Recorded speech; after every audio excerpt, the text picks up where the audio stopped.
Hello friends, क्या आप भी साइबर अटैक्स की न्यूज़ सुन के परेशान हैं? जिस तरह से आपने सुना होगा न्यूज़ में कि ऑस्ट्रेलिया ऑलरेडी काफ़ी परेशान है चाइनीज़ साइबर अटैक्स को लेकर। इंडियन गवर्नमेंट ने भी एडवाइजरी इशू की है। अगर आप जानना चाहते हैं कि ये साइबर अटैक होता क्या है, कैसे होता है और आप इससे कैसे बच सकते हैं, तो प्लीज़ आप इस वीडियो को एंड तक देखिएगा। तो चलिए शुरू करते हैं।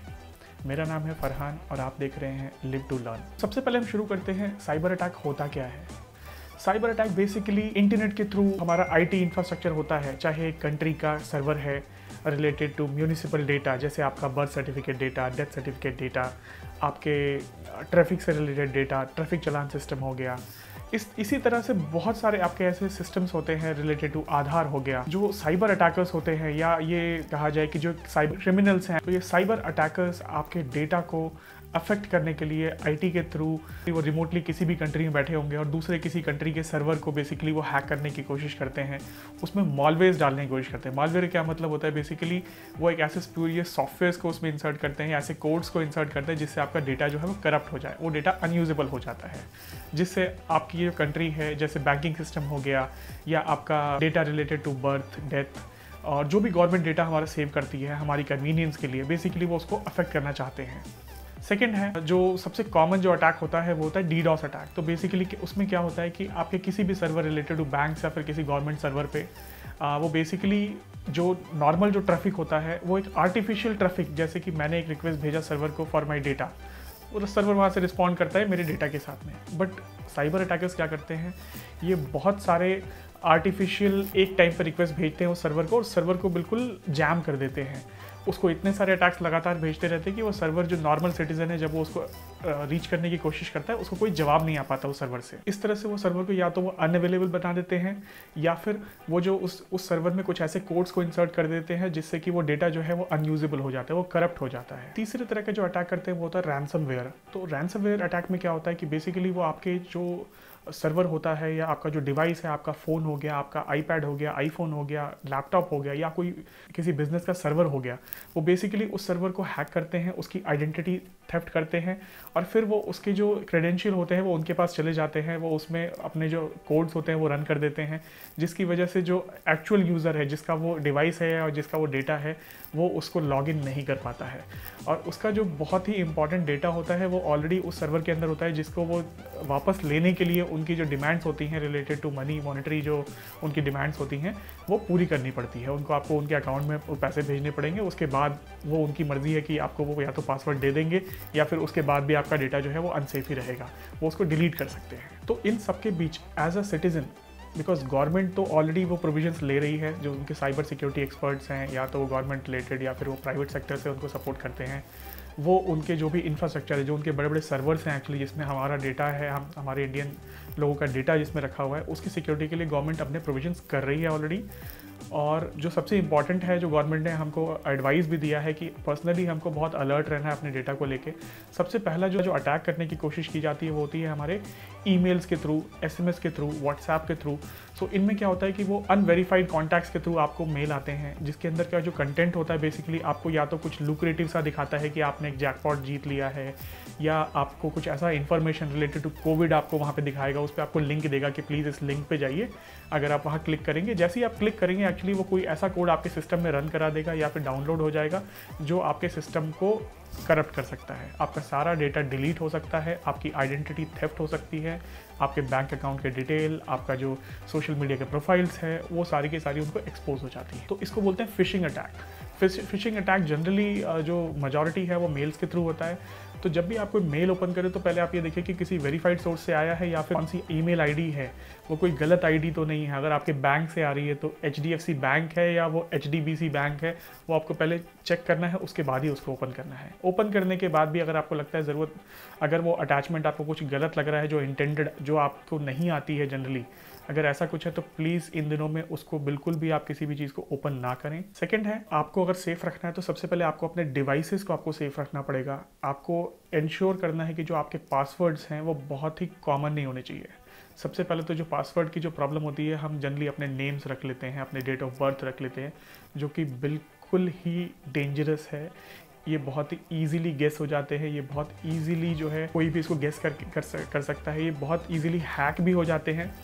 तो मैं यही कहूँगा कि आप अपना जो पासवर्ड है वो अपने नेम और डेट ऑफ बर्थ को प्लीज़ ना रखें।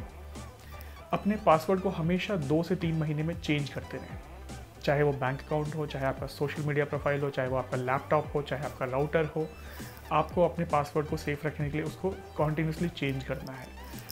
जो तीसरी सबसे बड़ी गलती हम लोग करते हैं वो होती है हम हमेशा एक ही पासवर्ड मल्टीपल जगह यूज़ करते हैं। ये प्रॉब्लम मेरे साथ भी थी। मेरा फेसबुक का प्रोफाइल, जीमेल का प्रोफाइल, ट्विटर का अकाउंट, सबके पासवर्ड ऑलमोस्ट सेम रहते हैं। तो ऐसा नहीं करना है, क्योंकि आज के टाइम पे आप देखते हैं कि रोज़ जो बड़ी बड़ी कंपनीज़ हैं उनके डेटा भी हैक हो जाते हैं।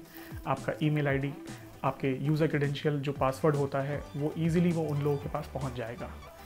एक आईडी आपकी कोई भी प्रोफाइल आपका जो है अगर वो हैक होता है तो उसके साथ साथ आपकी पूरी आइडेंटिटी आपकी जो है वो हैक हो जाएगी। ये आपके लिए बहुत ही डेंजरस है।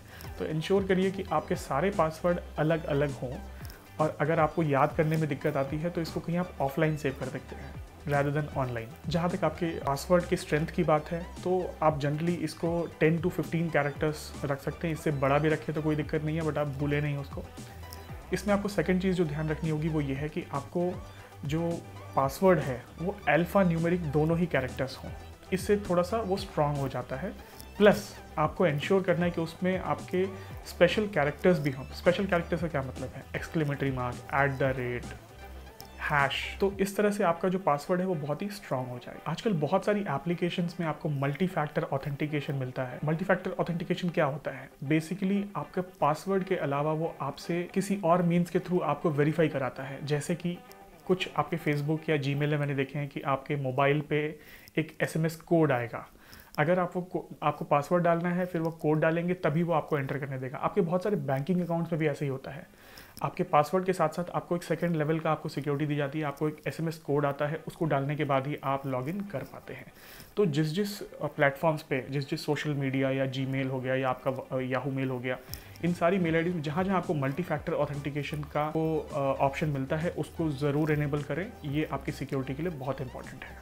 आपको किसी भी अनसिक्योर्ड वेबसाइट्स पे नहीं जाना है। अनसिक्योर्ड से क्या मतलब है? कैसे पता लगेगा अनसिक्योर्ड है? जिस भी वेबसाइट के ऊपर HTTPS नहीं आता है, HTTP आता है, आपको उन वेबसाइट्स पे नहीं जाना है। जिन पे HTTPS सिक्योर्ड सर्टिफिकेट होता है आपको उन्हीं वेबसाइट्स पे जाना है। वो वेबसाइट्स आपका जो है वो इन्फॉर्मेशन या तो ले रही होंगी या कुछ वो रिकॉर्ड कर रहे होंगे, तो आपको उन वेबसाइट्स को टोटली अवॉइड करना है। इंश्योर करें कि अपने मोबाइल फ़ोन्स या फिर लैपटॉप में आप सिर्फ जेन्युइन सॉफ्टवेयर यूज़ करें। किसी भी क्रैक्ड सॉफ्टवेयर को ना यूज़ करें, बिकॉज क्रैक्ड सॉफ्टवेयर में क्या प्रॉब्लम है, आपको ये नहीं पता कि उन कोड्स में क्या क्या चेंजेस किए गए हैं। आपके वो कंप्यूटर में जाके क्या क्या इन्फॉर्मेशन आपके कंप्यूटर से कलेक्ट करके किस सर्वर को भेज रहा है। तो बेसिकली जो वेरीफाइड आपके सॉफ्टवेयर सोर्सेज हैं फ्रॉम दी ओरिजिनल OEMs, आपको उन्हीं को यूज़ करना है। आपको किसी ऐसी वेबसाइट से ये जो क्रैक सॉफ्टवेयर होते हैं वो थोड़े से आपके पैसे बचते तो हैं, बट एक्चुअली वो बचता नहीं है, वो आपका डेटा ही जा रहा होता है उन लोगों के पास में।